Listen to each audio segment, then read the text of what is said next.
अस्सलामुअलैकुम and welcome to a new classic video. आज हमारा टॉपिक है 2.7 जो कि motion of freely falling bodies. बड़ा ही ज़बरदस्त किस्म का इंटरेस्टिंग और शॉर्ट सा टॉपिक है, बिल्कुल शॉर्ट छोटा सा टॉपिक है। आपके पेज नंबर 49 के ऊपर 9th क्लास की physics chapter 2 kinematics page number 49 के ऊपर 2.7 motion of freely falling bodies. Topic बहुत शॉर्ट है, बहुत मज़े का इंटरेस्टिंग है, लेकिन इसके अंदर जो कॉन्सेप्ट है उसको आपने अंडरस्टैंड करना है। कॉन्सेप्ट इसके अंदर बहुत बड़ा है। टॉपिक बेशक शॉर्ट है, इसकी जो मतलब लेंथ है वो कम है टॉपिक की, मगर इसके अंदर जो कॉन्सेप्ट है वो बहुत बड़ा है जिसके ऊपर फिजिक्स बेस करती है। सो आपने इसको अच्छे से अंडरस्टैंड करना है, इसके अंदर क्या कॉन्सेप्ट बताया हुआ है। सबसे पहले हम इसके पॉइंट नोट डाउन कर लेते हैं। Motion of freely falling bodies है, इसका सबसे पहला पॉइंट हम गैलीलियोस एक्सपेरिमेंट है। उसके बाद हम इसके अंदर देखेंगे dependence of acceleration of freely falling bodies, experiment with different objects, gravitational acceleration, the value of gravitational acceleration and gravitational acceleration कब पॉजिटिव होता है, gravitational acceleration कब नेगेटिव होता है। ये हमने कुछ पॉइंट्स हैं जो इस टॉपिक के अंदर सीखने हैं। सबसे पहला पॉइंट ये है, गैलीलियोस एक्सपेरिमेंट देखने से पहले वो आपको ये कहते हैं कि अगर आप कुछ ऑब्जेक्ट्स को ड्रॉप करते हैं फ्रॉम सम हाइट, तो आप ये देखेंगे, नोट डाउन करें कि उन ऑब्जेक्ट्स की वेलोसिटी के अंदर क्या फ़र्क पड़ता है। इधर उनकी वेलोसिटी सेम रहती है या चेंज होती है। अगर वो चेंज होती है तो वो कम होती है या ज़्यादा होती है या कांस्टेंट रहती है। सो आपने कुछ बॉडीज़ को, अगर आप ये एक्सपेरिमेंट खुद से करना चाहें कि आप अपने घर की छत के ऊपर जाकर कुछ ऑब्जेक्ट्स को नीचे फॉल करें, ज़मीन की तरफ आप गिराएं, और आप ये नोट करें कि जिस वेलोसिटी से आपने इनको गिराया वेलोसिटी कम हुई, ज़्यादा हुई, या फिर वो सेम रही यानी कांस्टेंट रही। यही जो एक्सपेरिमेंट है ये गैलीलियो ने किया था। गैलीलियो ने ये एक्सपेरिमेंट किया, उसने ये बताया, उसने पीसा के टावर से कुछ ऑब्जेक्ट्स को नीचे गिराया, ठीक हो गया। और उसने ये बताया कि जो हमारे पास ये जो सेकंड पॉइंट आपने बताया, उसने ये बताया था हमें कि एक्सेलरेशन जो है वो डिपेंड नहीं करता मैस के ऊपर।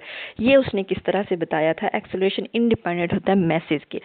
वो उसने इस तरह से बताया था कि पीसा के टावर के ऊपर जाके उसने बहुत सारी डिफरेंट मैसेज वाली चीज़ें ली, डिफरेंट मैसेज वाले ऑब्जेक्ट्स लिए, यानी किसी का मैस कम था, किसी का मैस ज़्यादा था, कोई चीज़ हल्की थी और कोई चीज़ वजनी थी। वो उसने वहाँ से नीचे गिराए। तो वो क्या हुआ कि वजनी चीज़ हो या हल्की चीज़ हो, इस बात से कोई फ़र्क नहीं पड़ता, उनका एक्सेलरेशन सेम रहा। यानी कि एक्सेलरेशन जो है वो इंडिपेंडेंट होता है देयर मैसेज के। जो एक्सेलरेशन डिपेंड नहीं करता मैस के ऊपर, कोई चीज़ हल्की हो या कोई चीज़ वजनी हो, उसका एक्सेलरेशन सेम रहेगा। ये हमें बताया था गैलीलियो ने। उसने एक्सपेरिमेंट किया था डिफरेंट ऑब्जेक्ट्स के साथ, डिफरेंट ऑब्जेक्ट्स के साथ एक्सपेरिमेंट किया था, तो ही उसने ये बताया था ना कि आप अगर डिफरेंट मैसेज वाले ऑब्जेक्ट्स ले लें तो कोई फ़र्क नहीं पड़ेगा। अगर वह सारे सेम मैस वाले ऑब्जेक्ट्स लेता तो हमें ये डिफरेंस नहीं बता सकता था कि अगर किसी चीज़ का मैस कम है या किसी चीज़ का मैस ज़्यादा है, तो उसको अगर आप इस तरह से गिराएंगे तो उसका एक्सेलरेशन सेम रहेगा। सो उसने एक्सपेरिमेंट किया था विद डिफरेंट मैसेज वाले ऑब्जेक्ट्स लेके। अच्छा, उसके बाद हमारे पास आ जाता है ग्रेविटेशनल एक्सेलरेशन। उसने क्या किया था कि हमारे पास डिफरेंट मैसेज वाले उसने ली थी ऑब्जेक्ट्स लिए थे, उसको उसने ड्रॉप किया था, और उसने ये हमें बता दिया कि जो मैस के इंडिपेंडेंट होता है एक्सेलरेशन उन बॉडीज़ का। फिर उसने ये फाइंड आउट किया कि हमारे पास जो चीज़ें उसने गिराई, यानी जिनका वज़न कम था या जिनका वज़न ज़्यादा था, जो भी उसने चीज़ें गिराई डिफरेंट मैसेज वाली जो ली, वो सेम टाइम के ऊपर ज़मीन के ऊपर पहुंचती हैं। यानी कम वज़न वाली भी, यानी वो एक ही हाइट पे ऊपर खड़ा हुआ था, एक ही जगह के ऊपर खड़े होकर उसने डिफरेंट मैसेज वाली चीज़ें ऊपर से नीचे गिराई हैं।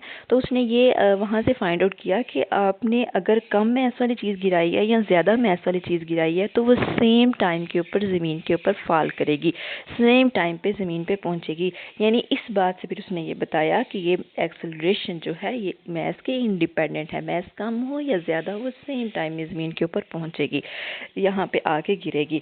सो आप खुद भी अगर ये एक्सपेरिमेंट करना चाहें तो अपने घर की छत के ऊपर जाके एक्सपेरिमेंट कर सकते हैं कि अगर आपके पास कोई वज़नी चीज़ है और कोई हल्की चीज़ है, उसको अगर आप गिराते हैं तो वो एट द सेम टाइम आके ज़मीन के ऊपर गिरती है।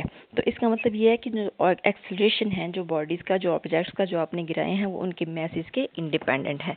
अच्छा जी, उसके बाद जो एक्सेलरेशन होता है फ्रीली फॉलिंग बॉडीज़, यानी कि जो फ्रीली फॉल कर रही होती हैं बॉडीज़, यानी ऊपर से नीचे की तरफ गिर रही होती हैं, उनके एक्सेलरेशन को हम क्या कहते हैं, ग्रेविटेशनल एक्सेलरेशन। अब उनको ग्रेविटेशनल एक्सेलरेशन क्यों कहते हैं? क्योंकि वो नीचे की तरफ आ रही होती हैं, यानी ग्रेविटी का इफेक्ट उनके ऊपर होता है। सो उनको हम क्या, इस एक्सेलरेशन को हम क्या कहते हैं? Gravitational acceleration. अमूमन उन बॉडीज़ का जो फॉल कर रही होती हैं तो उनको हम क्या कहते हैं? उसका ग्रेविटेशनल एक्सेलरेशन है, उस एक्सेलरेशन को हम ग्रेविटेशनल एक्सेलरेशन कहते हैं।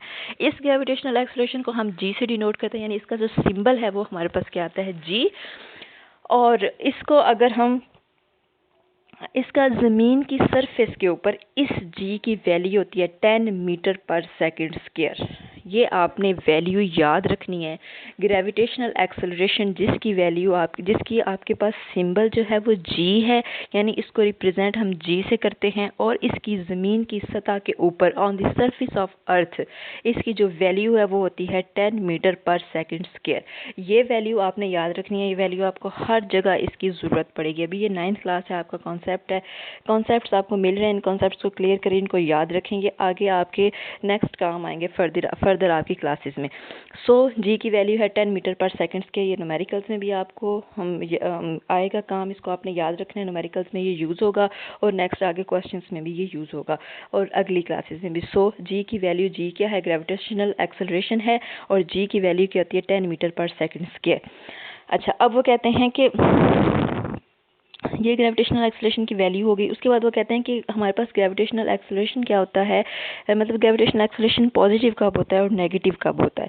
अच्छा, जब आप अब ये मतलब ये जो नीचे की तरफ एक्सेलरेशन आ रहा है, नीचे की तरफ एक्सेलरेशन आने का मतलब ये है कि ऊपर से बॉडी है उसने नीचे की तरफ उस एक्सेलरेशन आ रहा है। इसका मतलब ये है कि यहाँ पे ग्रेविटेशन मौजूद है, यानी नीचे सरफेस ज़मीन की वजह से उसको हमने ग्रेविटेशनल एक्सेलरेशन कहा है, उसका नाम दिया। यानी ऊपर से गिरती हुई बॉडी का जो एक्सेलरेशन है वो ज़मीन की तरफ आ रहा है, तो ज़मीन की ग्रेविटी की वजह से हमने उस एक्सेलरेशन को ग्रेविटेशनल एक्सेलरेशन का नाम दिया।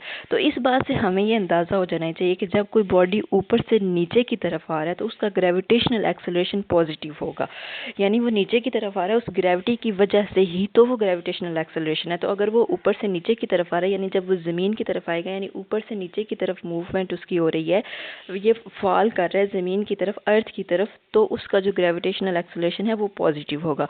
और अगर कोई ऑब्जेक्ट जो वो अपवर्ड मूव कर रहा है, ऊपर की तरफ जा रहा है, तो उसका ग्रेविटेशनल एक्सेलरेशन नेगेटिव होगा, क्योंकि वो ज़मीन की ग्रेविटी से दूर हो रहा है, ग्रेविटी से ऊपर जा रहा है, तो वो जो ग्रेविटेशनल एक्सेलरेशन है उसकी वैल्यू कम होती जाएगी, उसकी वैल्यू 0 हो जाएगी। तो वो जो ऊपर की तरफ जाएगा बॉडी, उसका ग्रेविटेशनल एक्सेलरेशन नेगेटिव होगा। सो ये कॉन्सेप्ट आपने याद रखना है कि फ्रीली फॉलिंग ऑब्जेक्ट्स जो कि अर्थ की तरफ फॉल कर रहे होते हैं उनका ग्रेविटेशनल एक्सेलरेशन पॉजिटिव होता है, और जो अपवर्ड मूव कर रहे होते हैं उन बॉडीज़ का, उन ऑब्जेक्ट्स का ग्रेविटेशनल एक्सेलरेशन नेगेटिव होता है। And that's all for today.